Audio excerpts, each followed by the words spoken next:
أعوذ بالله السميع العليم من الشيطان الرجيم. بسم الله الرحمن الرحیم. به نام خداوند بخشنده و مهربان به نهایت با رحم. دوستان عزیز و برادران عزیز، روز انشاءالله که درس هفتم ماه میتونن که انشاءالله که با همراه ما تکرار کنین، خطاگی خود رو اصلاح کنین.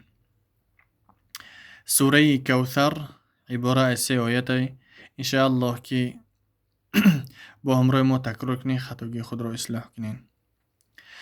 أعوذ بالله من الشيطان الرجيم. بسم الله الرحمن الرحيم.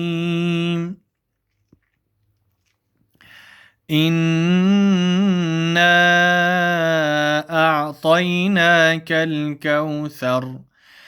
إنا أعطيناك الكوثر. إنا أعطيناك الكوثر. إنا أعطيناك الكوثر. إنا أعطيناك الكوثر. فصل لربك وانحر. فصل لربك وانحر. فصل لربك وانحر. فصل لربك وانحر. فصل لربك وانحر.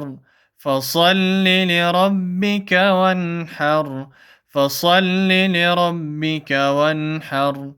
إن شانئك هو الأبتر. إن شانئك هو الأبتر. إن شانئك هو الأبتر. إن شانئك هو الأبتر. إن شانئك هو الأبتر. بسم الله الرحمن الرحيم. إنا أعطيناك الكوثر. فصل لربك وانحر. إن شانئك هو الأبتر. صدق الله العظیم. انشاءالله که اگر حرکت کنین در مدت 3 دقیقه خطاگی خود رو اصلاح میکنین. بسیاری برادرها هستن که حتی همین سوره این اعطینا رو خطا میخونن.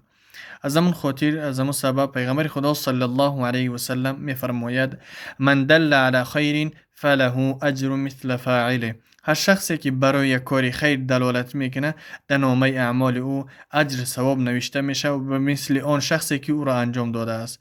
با اون خاطر دوستان عزیز، با یار و رفیقاتان برسانید تا اینکه اونها را با همراه شما تکرار کنن، خطاگی خود را اصلاح کنن. باقی در امان الله باشین. السلام علیکم و رحمت الله تعالی و برکاته.